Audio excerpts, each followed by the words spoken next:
వచ్చిన ఉంటుంటే చదువుదాము. నువ్వు రహస్యమందు పుట్టిన నాడు, నువ్వు భూమిని ఆగాధ స్థలములో రహస్యంగా పుట్టినాడు, అగాధ స్థలములలో విచిత్రముగా నిర్మింపబడిన నాడు, నాకు కలిగిన ఎముకలను నీకు మరుగై ఉండలేదు. నాకు బర్రెంకలు ఎన్నుండవో, చేతులు ఎముకలు ఎన్నుండవో, నా ఎముకలకి నీకు మరుగైనది ఒక్కడు కూడా నీ కళ్ళ కనపడకుండా లేదయ్యా. నేను పిండమునై ఉండగా నీ కనులను చూచెను. నేను గర్భంలో పిండగడ్డనై ఉండగా నీ కనులు నన్ను చూచెను. నీ కనులు నన్ను చూసెను. నియమింపబడిన దినములలో, నేను నియమించబడిన దినములలో ఒకటైనను కాకమునిపే నా దినములన్నీయు నీ గ్రంథములో లిఖితములాయను. గట్టిగలలో చెబుదామందరం, గట్టిగా చెప్పండి. దయచేసి జాగ్రత్తగా వినాలి వాక్యము. అమ్మ దయచేసి అటు ఇటు పిల్లలు ఎవరు కూడా అరవకూడదు. తర్వాత మీకు వాక్యం అంతా అయిపోతలకి అర్థమవుతుంది.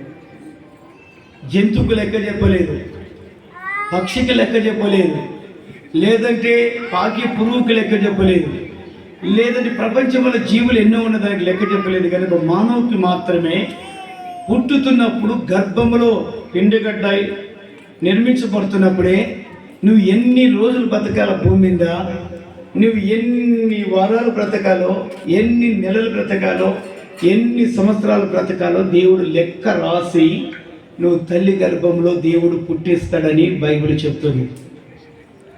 నువ్వు గ్రామంలో పుడతావో, నువ్వు మండలంలో పుడతావో, నువ్వు తాలూకులో పుడతావో, నువ్వు జిల్లాల్లో పుడతావో, నువ్వు రాష్ట్రాల్లో పుడతావో, ఏ దేశాల్లో పుడతావో తెలియదు. కానీ ప్రభు ఎవరైనా సరే భూమి మీద ఇప్పుడు 800 కోట్ల మంది ఉండరు. 800 కోట్ల మంది ప్రపంచంలో. ఇప్పుడు 800 కోట్ల మందికి కూడా ప్రతి మనిషికి దేవుడు లెక్క రాశాడు. ఎన్ని రోజులు బ్రతకాలని.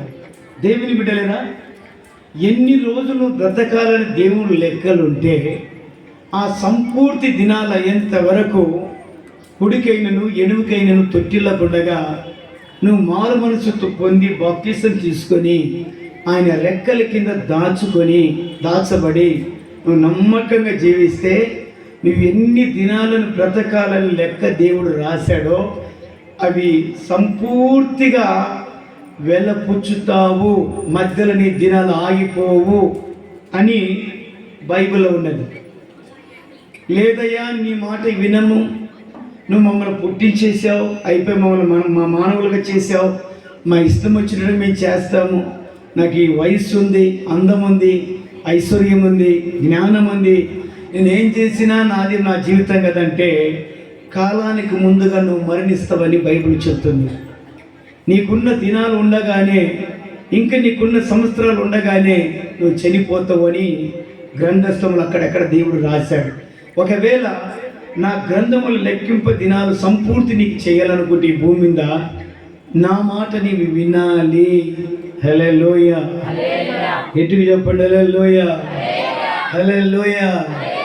మరి దేవుని మాట నువ్వు విన్నావనుకో, నువ్వు ఒకవేళ 100 సంవత్సరాలు బతికేవా అని లెక్క ఉందనుకో, లేదా 80 సంవత్సరాలు బతికే లెక్క ఉందనుకో, ఆ దినాలు వచ్చేంత వరకు నీకు మరణము కానీ, రోగము కానీ, దుర్దినము కానీ, అపాయాలు కానీ, అనారోగ్యాలు కానీ ఇవన్నీ నీకు హానికరాలు జరగవు.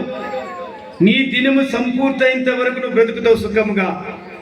అందువరకే నిర్గమకాండం బైబిల్ ఉన్న వాళ్ళు 23వ అధ్యాయము 26వ వచనంలో యేసు దేవుడు ఇశ్రాయేలందరూ ప్రయాణం చేస్తున్నప్పుడు ఇశ్రాయేలుకి ఏమని చెప్పాడు?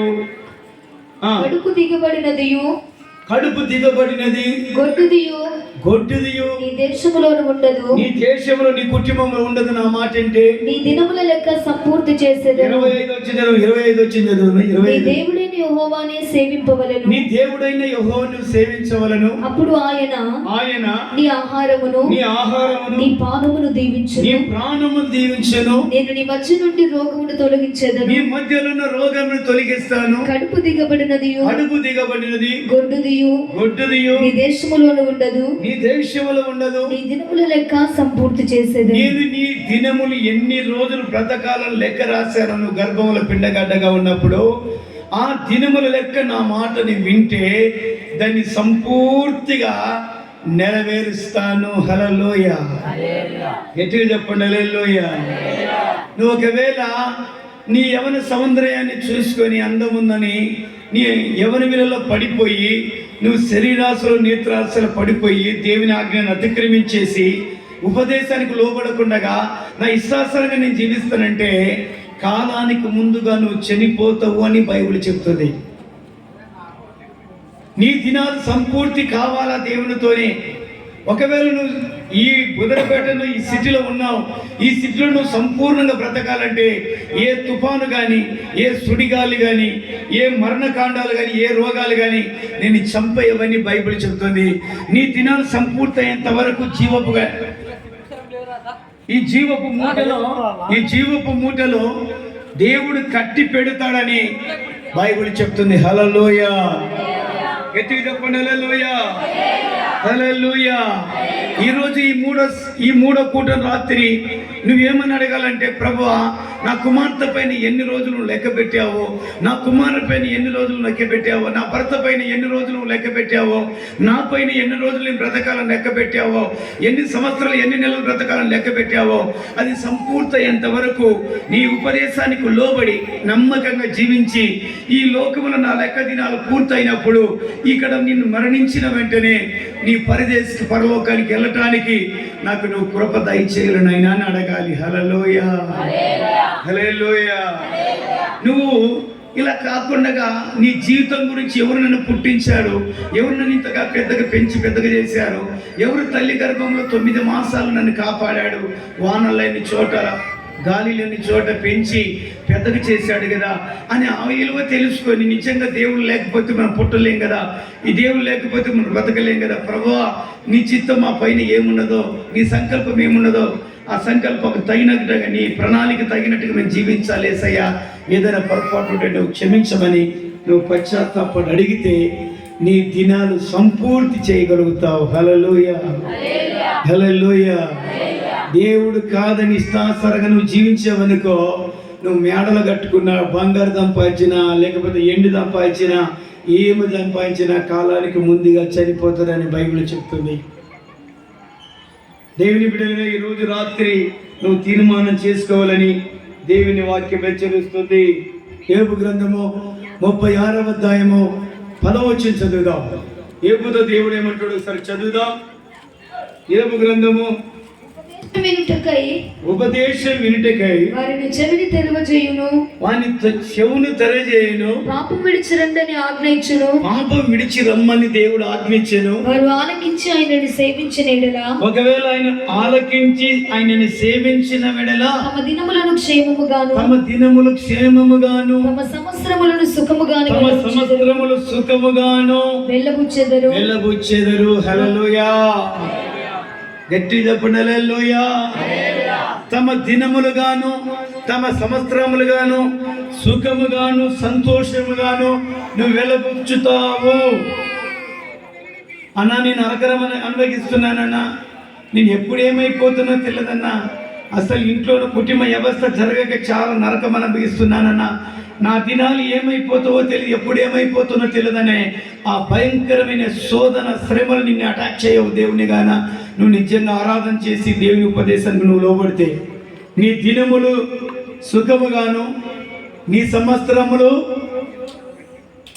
చదువు అవసరం. అక్కడ ఏమన్నదమ్మా?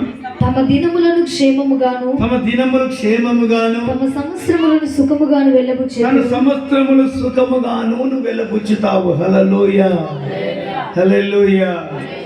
అలా కాకుండా దేవుడు అంటుడు, యోబు నేను చెవు తెరవజేసినప్పుడు నా ఉపదేశాన్ని బోధిస్తున్నప్పుడు నువ్వు అవలంబించి అంగీకరించి దాని ప్రకారంగా నువ్వు జీవించావనుకో, నీ దినములు ఎన్ని రోజులు బ్రతకాలి, ఎన్ని సంవత్సరాలు బ్రతకాలనే రోజులు ఉన్నవో అవి సంతోషంగా ఆనందంగా ఈ భూమి మీద నీ కుటుంబంతో సుఖ సంతోషాలతో ఉండులాగా నేను నీ దినాలు పూర్తి చేస్తాను అంటాడు.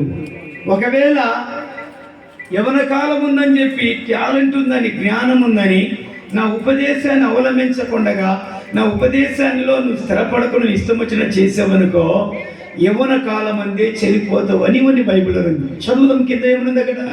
వారు ఆలకింపని ఎడల వాళ్ళు ఒకవేళ దేవుని వాక్యాన్ని ఆలకించకపోతే వారు బాణముల చేత కూలి వాళ్ళు నశించెదరు. బాణముల చేత కూలి నచేస్తారు. జ్ఞానము లేక చనిపోయేదరు. వాళ్ళు జ్ఞానము లేకనే చనిపోతారు.